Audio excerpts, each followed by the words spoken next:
Saudara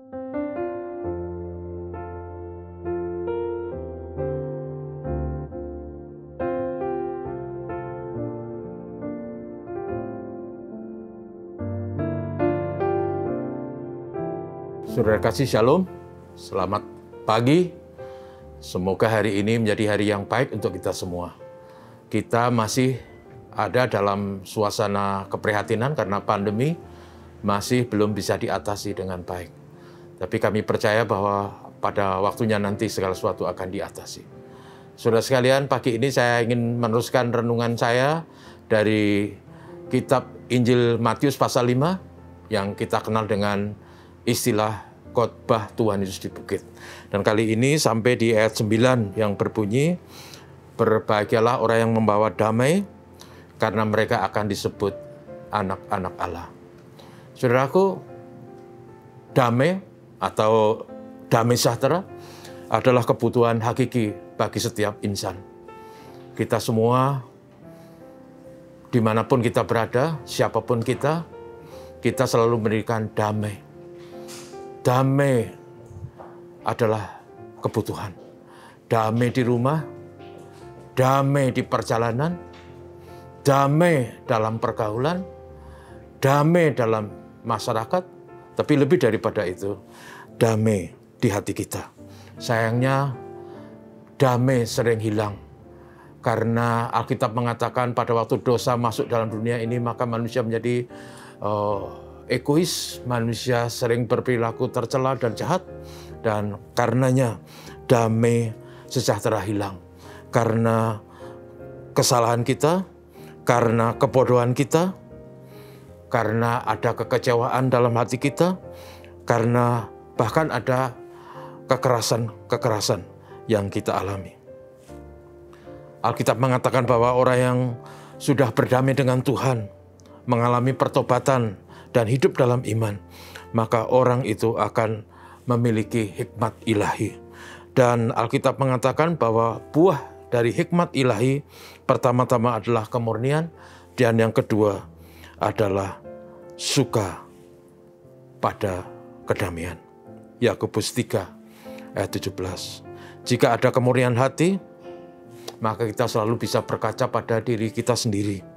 Kita selalu ingin supaya damai sejahtera bukan saja kita miliki, tapi juga dimiliki oleh orang lain. Kita selalu mengukur diri kita sendiri. Kalau kita diperlakukan tidak baik, maka damai sejahtera itu hilang dari kita. Kalau kita mendengar kata-kata yang menyakitkan, maka kita akan kehilangan damai sejahtera. Itu sebabnya kalau orang mengenal Tuhan dan sudah berdamai dengan Tuhan, maka selalu dia akan berusaha membawa damai, membawa kata-kata yang benar, sikap yang benar, perilaku yang benar, sehingga orang di sekitar kita akan menikmati kedamaian.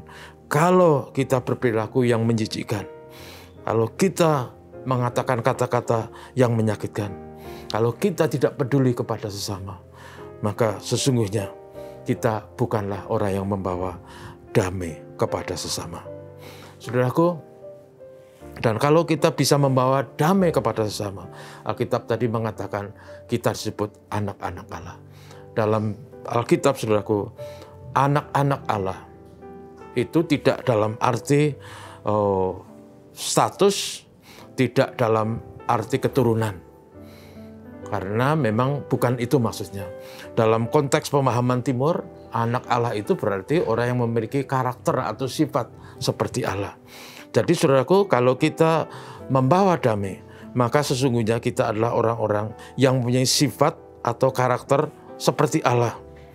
Makanya kalau kita sebagai orang Kristen menjadi pendamai, pembawa damai, itu artinya kita berperilaku seperti Tuhan. Maka karena itu saudaraku, sebagai orang Kristen kita harus berperilaku ramah, kita harus menghargai orang lain, kita harus peduli kepada orang lain, kita harus menjauhi kebencian, kita harus menjauhi kata-kata yang menyakitkan, kita harus menjauhi perilaku yang membuat orang kehilangan damai sejahtera. Sangat baik bagi kita, saudaraku, kalau kita membawa diri kita dengan maksud supaya sesama kita menikmati damai sejahtera. Itulah yang dimaksud kita membawa damai. Dan kalau kita melakukan itu, saudaraku, sesungguhnya kita adalah orang-orang yang mempraktekkan karakter Allah kepada sesama kita. Mari kita usahakan supaya dimanapun kita berada, melalui tutur kata kita, melalui sikap dan perhatian kita, melalui perbuatan kita, orang yang ketemu kita merasakan damai sejahtera. Karena itulah praktek yang kita lakukan sesuai dengan karakter Tuhan. Kiranya hari ini menjadi hari indah bagi kita. Damai sejahtera Tuhan atas kita semua. Saudaraku, mari kita berdoa.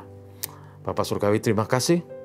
Kami hari ini sekali lagi diingatkan tentang kebenaran firman Tuhan yang mengatakan berbahagialah orang yang membawa damai, karena mereka akan disebut anak-anak Allah. Tuhan Bapa Surgawi, tentu saja kami mengerti bahwa kalau kami disebut anak-anak Allah tidak dalam arti Tuhan Allah punya anak. Tapi dalam arti yang lebih tepat adalah bahwa kami sebagai orang beriman mempraktekkan, melakukan sifat atau karakter Tuhan yang selalu hadir, membawa sejahtera, membawa damai, membawa shalom. Bukan perselisihan, bukan kebencian, bukan kemarahan, bukan perilaku tercela. Tolonglah kami hari ini, Tuhan Yesus. Terima kasih kepadamu. Selalu kami doakan negeri kami, diberkati Indonesia, diberkati supaya keadaan selalu tentram dan damai, diberkati supaya pemerintah bisa mengatasi berbagai situasi yang rumit dan sulit karena pandemi, termasuk di dalamnya. Kiranya pemerintah bisa menegakkan hukum dan keadilan dan menjadi alat di tangan Tuhan untuk mewujudkan ketentraman, kedamaian sebagai sebuah bangsa, sebagai sebuah negeri. Terima kasih kepadamu, berkati kami semua. Terpujilah nama Tuhan. Ini doa kami dalam nama Yesus. Amin.